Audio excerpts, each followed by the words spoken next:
बात मध्य प्रदेश की, जहां सैलाब से तबाही का मंजर देखने को मिल रहा है। गुना में उफनती नदी के बीच एक ट्रक फंस गया।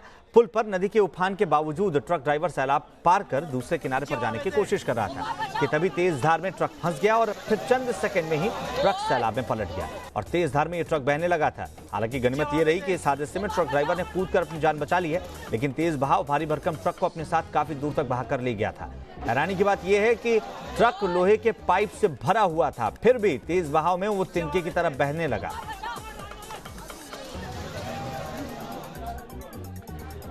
गुजरात के बनासकांठा से भी हैरान करने वाला वीडियो सामने आया है। यहां मंगनी टूटने पर एक शख्स ने छत से छलांग लगा दी है। गनीमत रही कि जहां शख्स ने छलांग लगाई वहां टेंट लगा हुआ था और जमीन पर नेट और गद्दे की वजह से युवक की जान बच गई है। हालांकि युवक को गंभीर चोटें भी आई हैं और इलाज के लिए उसे अस्पताल में भर्ती कराया गया है।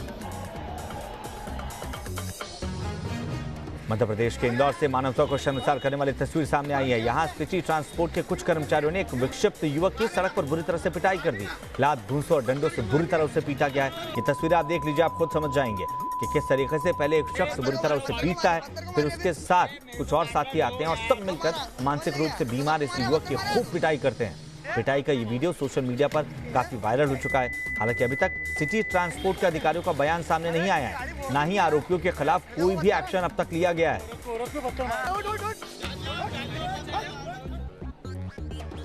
उत्तर प्रदेश के सहारनपुर में सड़क पर संग्राम देखने को मिला है। यहां कुछ शरारती तत्वों ने अंबेडकर की प्रतिमा से छेड़छाड़ कर दी और इसके बाद गुस्साई भीड़ ने जमकर प्रदर्शन किया, जिस पर काबू पाने के लिए भारी फोर्स बुलाना पड़ा है। इलाके में तनाव की स्थिति अभी भी बरकरार है। उत्तर प्रदेश के अमेठी में आग ने जबरदस्त तांडव दिखाया है। गौरीगंज इलाके में दुकान में भीषण आग लग गई और देखते ही देखते आग ने पूरी दुकान को अपनी चपेट में ले लिया। आनन फानन में आग बुझाने के लिए दमकल की गाड़ियां बुलाई गई। तब तक दुकानें जलकर खाक हो चुकी थी। बताया जा रहा है कि शॉर्ट सर्किट की वजह से आग लगी थी। आग ने काफी नुकसान पहुंचाया है। मध्य प्रदेश के सिवनी में बस में आग लगने से हड़कंप मच गया। ये तस्वीरें आप देखिए, चिंगारी भड़कने के बाद बस किस तरीके से आग के आगोश में आ चुकी है। बीच सड़क पर बस धू-धू कर जल रही थी।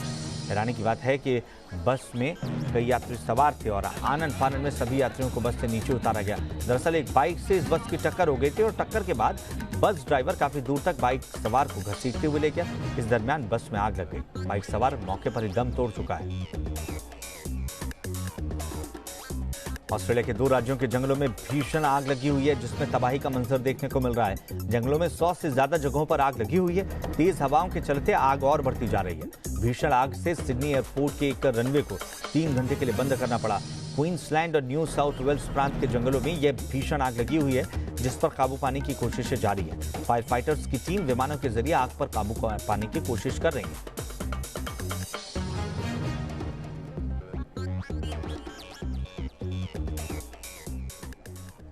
और अब बात करते हैं 4 बजे की बड़ी खबर की।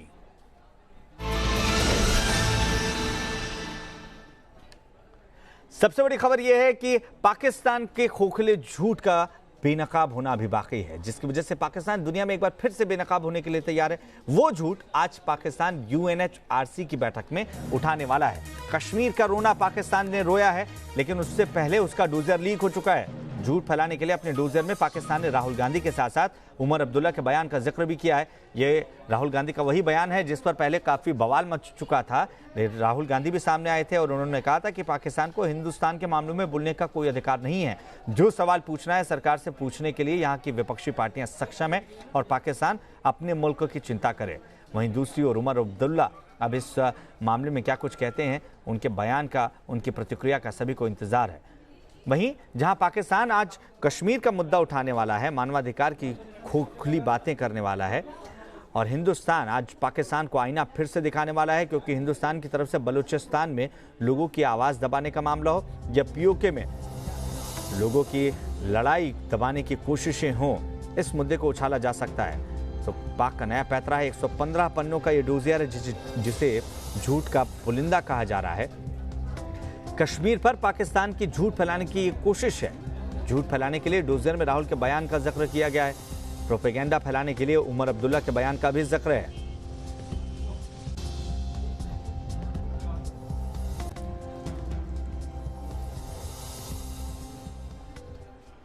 और अब आपको पाकिस्तान के झूठ और जुल्म से जुड़ी एक और खबर दिखाते हैं। इमरान खान की पार्टी से विधायक रहे बलदेव सिंह ने पाकिस्तान में हिंदुओं के साथ साथ सिखों के जुल्म की दास्तां बताई है। पाकिस्तान से जान बचाकर भागे बलदेव सिंह ने हिंदुस्तान से राजनीतिक शरण मांगी है। पाकिस्तान के जुल्म की एक तस्वीर कल भी सामने आई थी, जब पीओके में लोगों के साथ ज्यादती की गई। इमरान खान अब सवालों के घेरे में हैं, क्योंकि पाकिस्तान का ये चेहरा पहली बार सामने नहीं आया है। शांति की बातें करने वाला पाकिस्तान किस तरीके से अल्पसंख्यकों के साथ ज्यादती पर चुप बैठता है, किस तरीके से लोगों की आवाज़ें दबाई जाती हैं, उसकी तस्वीरें पहले भी सामने आती रही हैं। लेकिन अभी 3 तस्वीरें आप देखिए। बलदेव ने किस तरीके से पाकिस्तान की पोल खोली है, जो पहले इमरान खान की पार्टी से ही थे, MLA रह चुके हैं और पाकिस्तान से जान बचाकर आए। पाकिस्तान के पूर्व विधायक बलदेव सिंह ने न्यूज़ नेशन संवाददाता विशाल ठाकुर से जब बातचीत की तो पाकिस्तान की किस असलियत का उन्होंने जिक्र किया है, आप भी सुन लीजिए। बलदेव सिंह जी हमारे साथ हैं। बलदेव सर, आप जो है पाकिस्तान से भारत आए हैं और आप वापस नहीं जाना चाहते, क्यों नहीं जाना चाहते? मैं यही कि मेरी जान को ख़तरा है, मैं सालम लेना चाहता हूँ इधर। और जिस तरह से वहाँ पर अल्पसंख्यकों की हालत है पाकिस्तान में, उसको लेकर क्या कहेंगे? उधर हालात इतने ख़राब हैं कि अपने मुसलमान सिक्योर नहीं है तो हमारे सिख क्या सिक्योर हों। आप यहाँ पर हैं तो आप जिस तरह से आपने भारत सरकार से बोला है कि नागरिकता यहाँ पर दी जाए, तो इसको लेकर क्या आगे काम कर रहे हैं? मेरी कोशिश है कि मिल जाएगी। जिस तरह आप भाइयों की सपोर्ट मिल रही है मेरे लिए ये सबसे बड़ी बात है। पाकिस्तान में जो अल्पसंख्यकों की हालत ठीक नहीं है, जैसे हमने देखा पहले सिख लड़की को जो था जबरन उसका धर्म परिवर्तन किया गया, उसको लेकर किस तरह के हालात हैं पाकिस्तान में? क्योंकि आप इमरान खान सरकार के कहीं ना कहीं जो विधायक भी रहे हैं। हालात अगर ठीक होते तो मैं वहाँ ना रहता। मैं जब भाग गया कि MLA भाग रहा है तो आम बंदा क्या रहेगा? यहाँ पर कैसे हालात हैं अगर इंडिया की बात करें? बहुत अच्छे हालात हैं, बहुत। मुझे मोदी साहब से बहुत प्यार हो गया। और जिस तरह से आपकी बेटी है वो बीमार है, तो आप यहाँ पर इलाज करवा रहे हैं?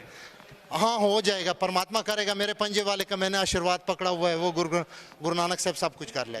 मोदी सरकार से कुछ कहना चाहेंगे?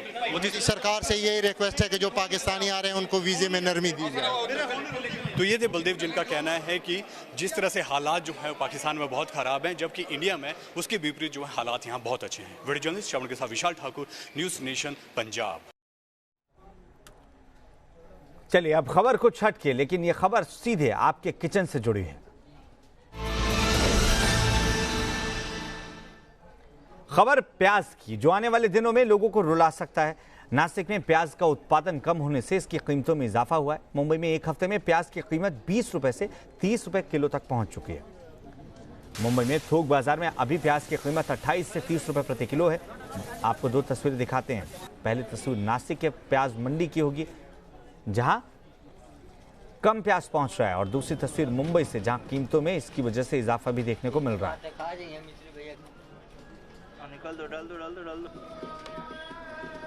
लगातार प्याज की कीमतों में उछाल की वजह से मुंबई कर ही परेशान है, लेकिन अब देश के दूसरे हिस्सों में भी इसका असर देखने को मिल सकता है, क्योंकि सबसे बड़ी मंडी जो है प्याज की, वहां पर उत्पादन की कमी की वजह से प्याज कम पहुंच रहा है। और यही वजह है कि अब इसका असर धीरे धीरे देखने को मिल रहा है। उत्पादन में कमी की वजह से इसका खामियाजा देश के लोगों को भुगतना पड़ सकता है। इसकी कमी की वजह से न सिर्फ इसकी डिमांड बढ़ सकती है, बल्कि कुछ दाम भी बढ़ सकते हैं। नासिक पुणे में बारिश से प्याज को खासा नुकसान पहुंचा है। अप्रैल महीने की बारिश से प्याज की खेती बर्बाद हो गई थी। ये वजह है कि प्याज के उत्पादन में कमी आई है, जिसका असर अभी ये देखने को मिल रहा है कि ज़रूरत जितनी है उससे कम प्याज पहुंच रहा है। लासल गांव की मंडी में प्याज की कीमत बढ़ती जा रही है। स्टोरेज में रखे प्याज को बाजार में अब उतारने की नौबत आ चुकी है। स्टोरेज में रखे प्याज को बाजार में उतार तो दिया गया है, लेकिन इसके लिए ज़्यादा कीमत चुकानी पड़ रही है। और यही वजह है कि लोगों की जेब जब ढीली हो रही है तो उनके सामने सवाल उठ खड़ा हो रहा है कि वो अपने घर का बजट किस तरीके से मैनेज करें। प्याज के दाम गए कई दिनों से हम जो प्याज जिस रेट में खा रहे, इससे कई गुना ज़्यादा रेट हमको पहले ही देने पड़ते यदि मध्य प्रदेश और राजस्थान में प्याज एक व्यवस्थित रीति से नहीं पिका होता तो। क्योंकि इस साल नासिक, पूना और नगर आदि डिस्ट्रिक्ट में जो बरसात हुई अप्रैल और मई महीने में, और जो ओले भी गिरे, जिसके कारण से बहुत ज़्यादा मात्रा में यहाँ का प्याज खराब हो गया, जिसका नतीजा ये बना कि किसानों ने अपने पास जो स्टोरेज की क्षमता होते हुए भी वो पूरी तरह से प्याज को स्टॉक नहीं कर पाए, जिसके चलते आज मंडी में बहुत कम मात्रा में प्याज आ रहा है। और वो भी इसलिए आ रहा है कि यहाँ पर बरसात नहीं हुई। यदि बरसात अच्छी तरह से हो जाती तो यह प्याज टिक ही नहीं पाता। नासिक में प्याज का उत्पादन कम हुआ तो उसका असर देश में प्याज की कीमतों पर पड़ना लाजमी है। आपको बताते हैं कि मुंबई में प्याज की थोक कीमत 28 से 30 रुपए प्रति किलो पहुंच चुकी है। पहले प्याज 20 रुपए किलो मिल रहा था। मंडी में प्याज कम पहुंच रहा है। थोक विक्रेताओं के मुताबिक अभी कीमतें और बढ़ सकती हैं। खपत के मुकाबले मुंबई में प्याज की सप्लाई कम हो चुकी है और यही वजह है कि इसका असर कीमतों पर मिल रहा है। पिछले दिनों मुंबई में 20 रुपए प्रति किलो बिकने वाला प्याज अब 28 से 30 रुपए प्रति किलो की दर से बिक रहा है। इस वक्त हम मुंबई के ही एक होलसेल मार्केट में है। भाईखला स्थित यह होलसेल मार्केट है और यहाँ की अगर बात करें तो आज प्याज जो है वो 28 से 30 रुपए प्रति किलो की दर से बेचा जा रहा है और यही प्याज पिछले दिनों 20 रुपए किलो बेचा जा रहा था और इसकी वजह बताई जा रही है भारी बरसात के चलते शॉर्ट सप्लाई। हमारे साथ बात करने के लिए यहाँ के होलसेलर हैं, गुप्ता जी हैं। सर, क्या स्थिति है प्याज की? प्याज की स्थिति इस समय 32 से 28 से 30 32 तक बिक रही है और आगे अगर दाम बढ़ा तो जो भी है 36 38 34 तक जाएगा। मार्केट टाइट है? मार्केट टाइट चल रही है। वजह क्या है कि माल की शॉर्टेज है। बरसात में सब जो है माल भीग गया है। अब नया प्याज आने तक स्थिति यही बनी रहेगी। एक चीज़ समझना चाहूँगा आपसे, लासल गांव में जो आज मुंबई का रेट चल रहा है, मुंबई का रेट, वही रेट लासल गांव में प्याज का चल रहा है। लासल गांव से यहाँ पहुँचने में लगभग कितने फीसदी बढ़ोतरी हो जाती है? 20% तक हो जाती है, 20% तक। जाहिर है मुंबई के प्याज की अगर दरों की बात करें और लासल गांव से इसे कंपेयर करें तो लगभग सेम है आज के समय में, लेकिन जिस तरह से भारी बरसात हुई उसके बाद फसल जो है वो नष्ट हुए, जाहिर तौर पर पैदावार कम होगा और इसका सीधा असर जो है वो प्याज के मार्केट पर पड़ेगा, यानी कि आने वाले समय में प्याज और भी महंगा होगा। ऐसे में मुंबईकरों को जेब और भी ढीली करनी पड़ेगी। वीडियो जर्नलिस्ट सुरेंद्र जाधव के साथ शैलेंद्र सिंह, न्यूज नेशन, मुंबई। तो ये तो बात हुई आपके किचन से जुड़ी हुई, आपके बजट से जुड़ी हुई खबर की बात, लेकिन फटाफट अंदाज में कुछ और अहम खबरों पर नजर डालते हैं। एनआईए की टीम को बड़ी सफलता हाथ लगी। चेन्नई से जमात उल मुजाहिदीन बांग्लादेश का आतंकी गिरफ्तार हुआ है। सूत्रों के मुताबिक दक्षिण भारत में बड़ी वारदात को अंजाम देने की फिराक में था। जम्मू कश्मीर के सरपंचों ने उपराष्ट्रपति से मुलाकात की। वेंकैया नायडू ने कहा कि घाटी का विकास करना सरकार का मुख्य एजेंडा, आने वाले दिनों में हालात सामान्य हो जाएंगे। अमेरिकी राष्ट्रपति डोनाल्ड ट्रंप ने अफगानिस्तान शांति वार्ता का अंत किया। कहा तालिबान से अब कोई समझौता नहीं होगा। भारत और नेपाल के बीच मोतिहारी अमलेखगंज पाइपलाइन का उद्घाटन हुआ है। ईंधन की कीमतों में कमी आ सकती है। पीएम मोदी और पीएम ओली ने संयुक्त रूप से उद्घाटन किया। ऑटो सेक्टर की मंदी पर वित्त मंत्री निर्मला सीतारमण का बड़ा बयान। कहा कि अभी जीएसटी घटाने का कोई प्रस्ताव नहीं है। निवेश के लिए टास्क फोर्स का गठन किया गया है। महाराष्ट्र विधानसभा चुनाव से पहले सोनिया गांधी से शरद पवार ने मुलाकात की है। सीटों के बंटवारे पर चर्चा हुई। दिल्ली में गृहमंत्री अमित शाह से सीएम योगी आदित्यनाथ मिले। उत्तर प्रदेश में उपचुनाव की रणनीति समेत कई अहम मुद्दों पर बातचीत। शाह के आवास पर यह मुलाकात हुई। उर्मिला मातोंडकर ने कांग्रेस छोड़ दिया है। पार्टी के खिलाफ काम करने वालों पर कोई कार्रवाई नहीं होने की वजह से नाराज थी। उर्मिला ने नॉर्थ मुंबई से कांग्रेस की सीट पर चुनाव लड़ा था। दिल्ली के जवाहरलाल नेहरू स्टेडियम में पूर्व वित्त मंत्री अरुण जेटली की याद में श्रद्धांजलि सभा रखी गई। थोड़ी देर में पीएम मोदी भी इसमें शामिल होंगे। आईएनएक्स मीडिया केस में आज इंद्राणी मुखर्जी से पूछताछ करेगी सीबीआई। भाईखला जेल में सवाल जवाब होंगे। मनी लॉन्ड्रिंग के मामले में इंद्राणी खुलासे कर सकती हैं। दिल्ली एयरपोर्ट पर दिव्यांग महिला से जांच के नाम पर बदसलूकी का आरोप। सीआईएसएफ कांस्टेबल ने व्हील चेयर से खड़े होने को कहा। पीड़ित ने सीआईएसएफ मुख्यालय में शिकायत दर्ज कराई। चलिए अब आपको एक हैरान करने वाला मामला दिखाते हैं। दिल्ली के आईजीआई एयरपोर्ट से बेहद शातिराना मामला सामने आया है। यहाँ 32 साल का एक ऐसा युवक है जो 81 साल के बुजुर्ग का गेटअप बनाकर न्यूयॉर्क भागने की कोशिश में था। हालांकि ये पकड़ा गया है। युवक ने अपने बाल और दाढ़ी मूछें सफेद रंग से रंग ली थी। हैरानी की बात यह है कि उसने इमिग्रेशन की आंखों में धूल झोंकते हुए क्लियरेंस भी ले लिया था, लेकिन सीआईएसएफ की नजरों में ये पकड़ा गया।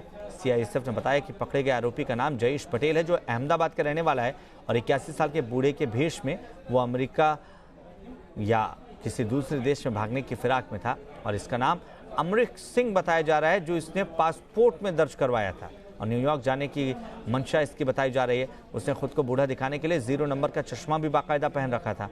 व्हील चेयर पर यह एयरपोर्ट पहुंचा था। एक आदमी को प्रोड्यूस किया गया जिसका असली नाम जयेश पटेल था और उसकी असली उम्र 32 साल की थी। वो एक 81 साल के बुजुर्ग के वेश में अमेरिका जाने की कोशिश कर रहा था। ये जयेश पटेल बाहर जाकर अमेरिका जाकर एम्प्लॉयमेंट करने का इसका उद्देश्य था।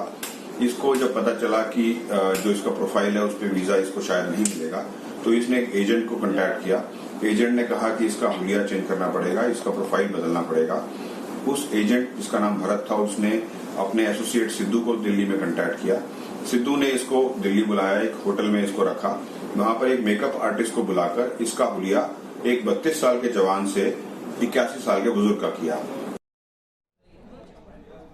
देश में नया ट्रैफिक कानून लागू हो चुका है। जो लोग कानून का पालन नहीं कर रहे हैं उन्हें भारी जुर्माना भी देना पड़ रहा है। लेकिन बिहार के लखीसराय से जो तस्वीर सामने आई है उसमें पुलिस वाले ही नियमों का उल्लंघन करते हुए नजर आ रहे हैं।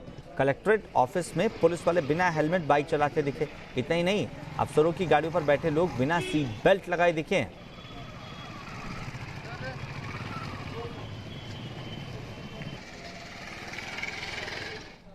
तो लखीसराय में पुलिस वाले नियम का उल्लंघन करते हुए नजर आए हैं, तो वहीं कटिहार में एडीएम साहब ही ट्रैफिक नियम तोड़ते हुए न्यूज नेशन के कैमरे में कैद हो चुके हैं।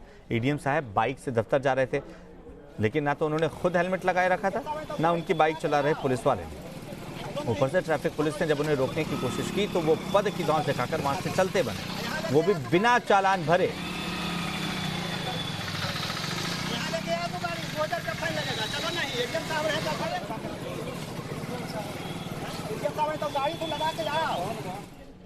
चलिए कुछ और खबरों पर नजर डालते हैं फटाफट अंदाज में।